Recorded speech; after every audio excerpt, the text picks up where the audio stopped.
teman-teman, selamat datang di channel YouTube Kreatif Hamdi. Nah, di video kali ini kita bakal kasih tahu nih daftar pengusaha-pengusaha sukses berdarah Minang nih teman, versi Kreatif Hamdi. Siapa saja mereka yang masuk daftar Presiden Minang versi Kreatif Hamdi? Makanya tonton videonya sampai habis ya. Tapi sebelum ditonton videonya sampai habis, seperti biasa, kita ingatkan kembali ya untuk support channel ini dengan cara tekan tombol subscribe untuk yang belum subscribe, lalu like, komen, dan share ke Facebook, grup-grup WA, serta ke media sosial yang teman punya, agar kita tetap selalu bersemangat untuk memberikan video menarik lainnya.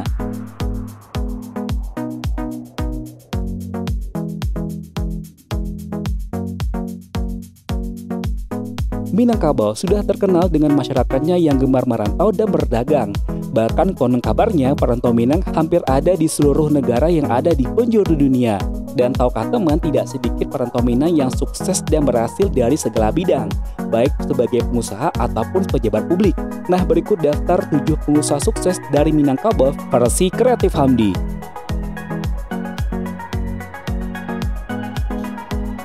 1. Emil Abbas adalah seorang pengusaha sukses Indonesia yang lahir di Kuranji, Guguk 50 Kota, Sumatera Barat pada tanggal 16 Desember 1957.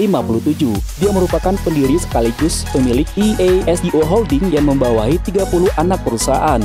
Sebagai sebuah konglomerasi, IASGO bergerak di berbagai bidang seperti pertambangan minyak dan gas bumi, argo industri, pelabuhan, kehutanan, dan keuangan.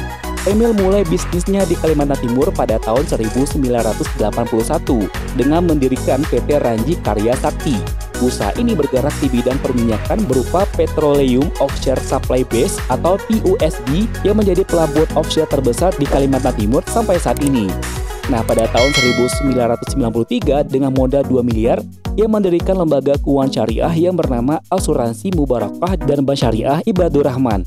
Dia pun tercatat di Muri sebagai pengusaha nasional pertama yang mendirikan Asuransi Nasional Syariah. Ini perusahaan asuransi itu telah memiliki 30 kantor cabang yang tersebar di 22 provinsi. Emil juga terjun di dunia pendidikan dengan mendirikan International Islamic Education Council yang mengelola beberapa sekolah Islam internasional seperti International Islamic Boarding School di Cikarang dan International Islamic High School, serta International Islamic Secondary di Jakarta. Selain aktif berbisnis, ia juga banyak melakukan kegiatan sosial. Emil menghibahkan tanahnya seluas 300 hektar untuk pembangunan bandara di Payakumbuh, Sumatera Barat. 2. Raja Sapta Oktahari. Raja Sapta Oktahari adalah seorang pengusaha muda Indonesia kelahiran 15 Oktober 1975 di Jakarta. Dia terpilih menjadi Ketua Umum HIPMI periode 2011-2014 menggantikan Erwin Aksa pada Musyawarah Nasional atau Munas ke-14 HIPMI yang dilaksanakan di Makassar, Sulawesi Selatan pada tanggal 20 Oktober 2011. Pria berdarah Minang Bugis ini adalah anak kedua di antara 4 bersaudara dari konglomerat dan pemilik Oso Group, yaitu Osman Sabta Odang. Di samping mengelola usahanya di beberapa daerah yang bergerak di bidang pertambangan, perkebunan, perikanan, transportasi, komunikasi, dan perhotelan, ia juga ikut mengurus konglomerasi Oso Group milik keluarganya.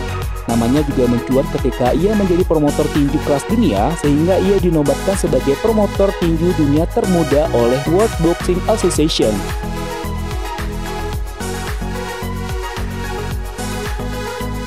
3. Rianto Sofyan.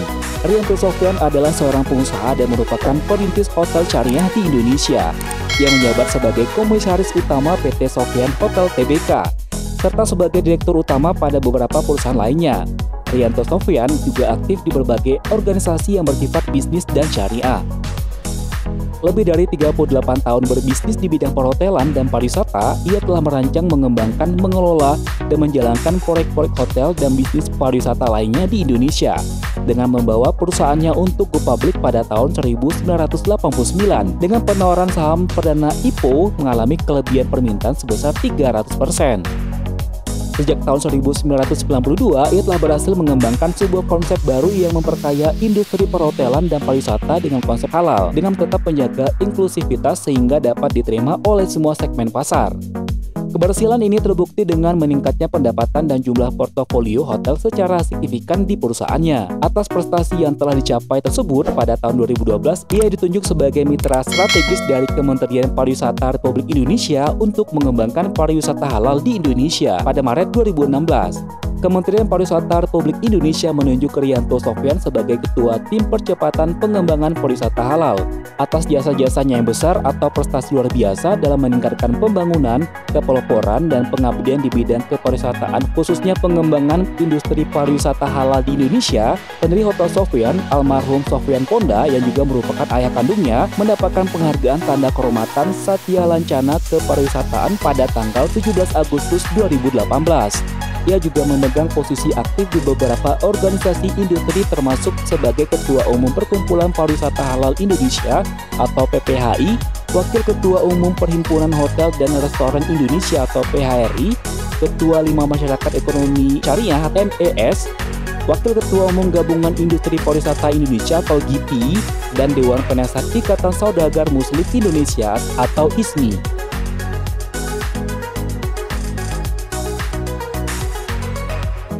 4. Zairin Qasim. Zairin Qasim merupakan putra Minangkabau. Ayahnya Sultan Qasim adalah seorang pengusaha yang mengelola perusahaan yang tersebar di Pulau Sumatera. Di bawah bendera PT Sultan Qasim Ltd setelah menyelesaikan pendidikan di SMA 2 Padang, Zairin melanjutkan kuliahnya di Fakultas Ekonomi Universitas Andalas Padang. Di kampus itu, ia juga merupakan salah satu lulusan terbaik. Setelah itu, Zairin kemudian melanjutkan kuliahnya di Universitas Hamburg, Jerman mengambil jurusan manajemen. Zairin melanjutkan usaha yang telah dirintis ayahnya dengan mengembangkan perusahaan yang bergerak di bidang perhotelan, rumah sakit, perdagangan umum, perkebunan, dan lain-lain. Salah satu perusahaannya adalah PT Sukafajar Ltd, bergerak di bidang otomotif sebagai dealer resmi Mitsubishi, juga servis serta suku cadang yang memiliki belasan outlet di beberapa wilayah Sumatera, antara lain Padang, Bengkulu, Jambi, Pekanbaru, dan Medan. Ia juga mengelola hotel di Pekanbaru di bawah bendera PT Suka Surya Internusa, mengelola rumah sakit Selasi di Padang, dan juga perusahaan yang bergerak dalam bidang perdagangan umum, industri perbengkelan, dan konstruksi di Pekanbaru. 5. Boni Z Minang.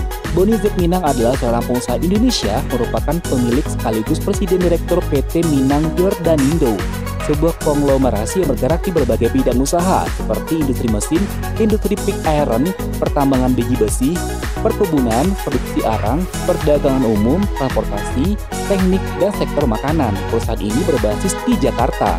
Boni Z Minang juga merupakan pegiat olahraga otomotif. Pada 23 April 2009, ia bersama dengan Stanley Iriawan mendirikan PT Red White Racing yang mengelola klub balap Red White Racing Team. Di samping itu, PT Red White Racing juga menyelenggarakan acara balap di lingkungan regional dan internasional seperti di Malaysia, Mesir, serta juga menjadi sponsor beberapa negara seperti Malaysia, Filipina, Thailand, Macau, dan lain-lain. 6. Nurhayati Subakat. Nurhayati Subakat lahir di Padang Panjang pada tanggal 27 Juli 1950. Dia adalah seorang pengusaha kosmetik asal Indonesia. Ia merupakan pendiri PT Pusaka Tradisi Ibu yang kini telah berubah menjadi PT Paragon Technology and Innovation yang mengelola merek kosmetik Wardah, Makeover, dan perawatan rambut putri. Nurhayati menghabiskan masa kecilnya di Padang Panjang. Seusai menamatkan sekolah di Dinia Putri, ia kemudian pindah ke Padang. Di sini sambil bersekolah, ia juga membantu usaha orang tuanya. Setelah itu, ia juga melanjutkan pendidikannya di jurusan Farmasi Institut Teknologi Bandung. Nurhayati juga memulai karirnya sebagai apoteker di Rumah Sakit Umum Padang. Kemudian ia pindah ke Jakarta dan bekerja di perusahaan kosmetik Wella sebagai staf quality control. Dari sinilah ia mencoba berinisiatif untuk berbisnis sendiri. Pada tahun 1985, ia mulai usahanya dari industri perumahan dengan memproduksi sampo bermerek Putri. Setelah itu, ia membentuk produk pertama. Ia mendirikan pabrik di Cibodas dan Tangerang. 7. Bas Rizal Koto.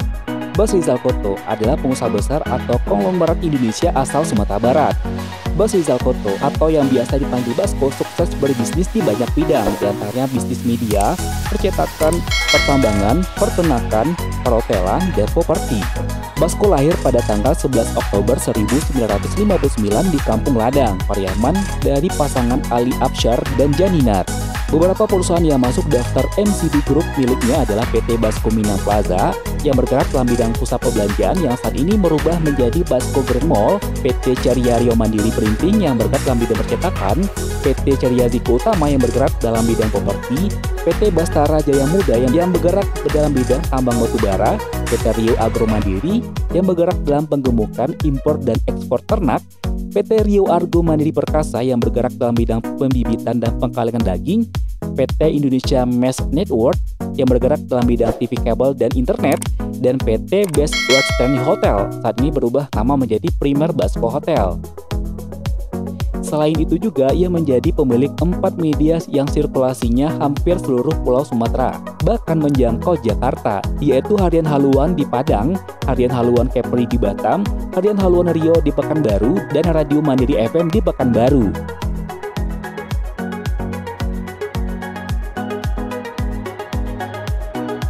Nah itu dia teman, daftar beberapa nama Crazy Rich Minang versi Kreatif Hamdi. Gimana menurut teman? Apakah masih ada nama Crazy Rich Minang yang belum disebut namanya? Tulis di kolom komentar ya. Nanti kita bakal bikin video part 2-nya versi teman. Nah sebelum kita post videonya, sekali lagi tak ingatkan kembali untuk support channel ini dengan cara tekan tombol subscribe untuk yang belum subscribe, lalu komen, like, dan share ke Facebook, grup-grup WhatsApp, serta sosial media yang teman punya. Akhir kata, assalamualaikum warahmatullahi wabarakatuh. Sampai ketemu di video selanjutnya.